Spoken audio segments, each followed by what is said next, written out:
Hey Dr. Holly, this is Karen Munns. I interned at TXWES Marketing and Communication. This is my summative presentation. So, starting off with what I learned working in an office. Business casual really just means dressed up casual, at least to me. I think I learned some more of the nuances of business casual working in an office like this, just because I got to see what everyone else wore and get some ideas, so I thought that was good. Meeting etiquette, basically just speak when spoken to. Dealing with people that suck. So throughout the semester, I had a couple of sticky-ish situations with some of my coworkers and needing to watch more what I say, and then having a friend in the office is difficult. And I'm navigating some murky water there, but just learning how to compartmentalize this internship has helped me a lot, being able to separate your personal life from your work life. Asking for deadlines was something that I had kind of struggled with at the beginning of the semester, just not really knowing when things needed to be done. And they would assign me things that I thought needed to be done right then. And then my supervisor would be like, oh, we really didn't need that until Friday, but awesome that it's done now.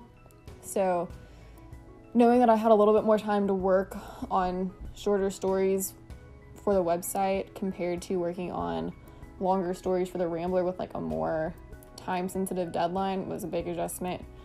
Talking to my supervisor, luckily for me, Neff was pretty easygoing, but it's one of those things I kind of let myself get worked up over something before I communicated to him what I needed, and as soon as I told him I felt like I wasn't getting enough writing experience, he was really good with making sure that I had access to the Google form and sending anything that he thought I could handle my way. Coordinating hours with my supervisor was another big deal. Just making sure that I had enough time for the IABC meetings and scheduling time for cheer and things like that was kind of stressful, but I feel like since Neff is so easygoing, it worked out really well. I learned how to answer the phone in the office, so, transfer into the extension, transfer again.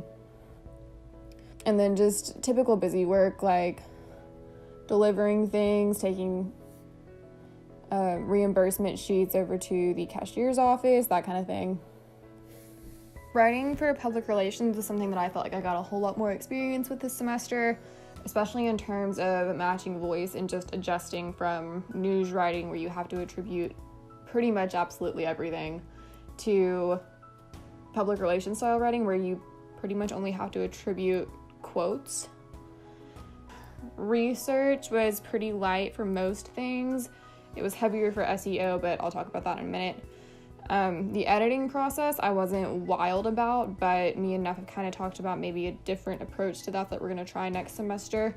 So what we've been doing so far, basically I get all the information I need, write the story, send it to him in an email. He sends it back to me with just a new copy, where I'm used to getting track changes or having Dr. Furman or Hannah sit right next to me and say okay, what if you said this like this? And this isn't exactly clear, what do you mean? And so some of it, doing it through an email, while that might seem like it's saving time, really isn't giving me the corrections that I feel like I need. And so I think we're going to trade over to doing track changes, which I think will be a little bit more time consuming at first for Neff, but I think that the more that he gives me feedback, the better I'll get at writing, and then I won't need as much feedback. So writing teasers was something that we sort of did for the Rambler, but it was more for a social media point of view. This is for if there's a line in the flame that describes the story, which is basically the same thing. It's basically just trying to pull people into wanting to read your story. I feel like I've gotten a lot better at that, just because that was something that they were super gung-ho about, and I feel like I've got it down now, but I could still use a little work here and there. So writing quotes was something that at first I was extremely uncomfortable with and just really super terribly bad at. But as I started looking at examples of quotes that Ann and Neff have written for other stories, I kind of got better at getting that conversational quality and not having it seem so much like I wrote a quote for someone else. It's easier to think about it sounding like them. Repurposing old content. So we had a couple of stories that just needed to be updated, basically. We had the safety alerts and the Wesleyan Wednesday story were the two that like stood out the most to me this semester that just needed to be updated a little bit. There was just some like outdated information. And then as far as writing goes, I feel like I kind of got better at this just because I would look up like examples of what had been written about in the past, because since Dr. Colley told me that basically public relations for a university is like a cycle, I was like, well, if it's like a cycle, then someone else has already written about this and I can take what they wrote and change it up, improve it, make it my own. And that's kind of how we got there. I already talked about Google Form submissions a little bit. That's where I get a lot of my writing material from. Writing for search engine optimization. So I'm going to be honest, this is a new project that I have been invited into. I get to work with Shannon Lamberson, which is awesome. She seems like she really is with it. So basically, me and another employee that's not like a student worker, she's an actual employee, her name is Kelsey Dixon, partnered on this. And so basically we had to do some research about the criminal justice program is like what we're starting with. So just research about the courses, research about the professors, trying to choose who we think is like the best person to do a profile on, and choosing the best courses to write on. And then our key term for this specifically was criminal justice school, which is a little weird, especially having more of like a journalistic background, because technically the name of that school is the School of Criminal Justice. So being able to write the term in smart places and make it sound organic and not like you're just cramming that word in to get it in for SEO is what I'm struggling with the most, just because to me it doesn't seem natural to say criminal justice school. Coordinating with new people, Kelsey's great. Basically just making sure that we're on the same page is like the most important part for that, since me and Kelsey are partnering on a lot of the SEO articles that we're going to write. And she's been out or in meetings a lot lately, so it's sort of hard for me to get a hold of her to make sure I'm on the right track. Okay, another thing that I am responsible for is media tracking sheets. So understanding the purpose behind these, it's to keep track of where we're mentioned, how we're mentioned, if it's like negative or positive or just neutral, or if it's just we're mentioned in like a little blurb. The main way that we do this is we get the Google alerts that you can sign up for. I really recommend it if you're trying to like keep tabs on the university. And then we have a different media tracking sheet that is just a list of the reporters that we talk to pretty regularly, and then kind of what they cover the university for.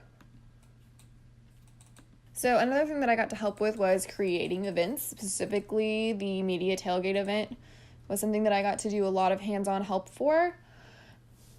Creating the guest list was something that I started out as being in charge of, and then I ended up with the wrong media list at some point. So I don't know how me and Neff got our wires crossed there, but we got it all figured out. And then me and Neff, we split up the guest list and took turns emailing and trying to get RSVP so that we could set up vendors, caterers, and get tents for shade and things like that. We also had sign-in sheets at the event. I didn't actually get to be super hands-on at the event, but I was in the planning just because for the event I had cheer, so I couldn't really double book myself.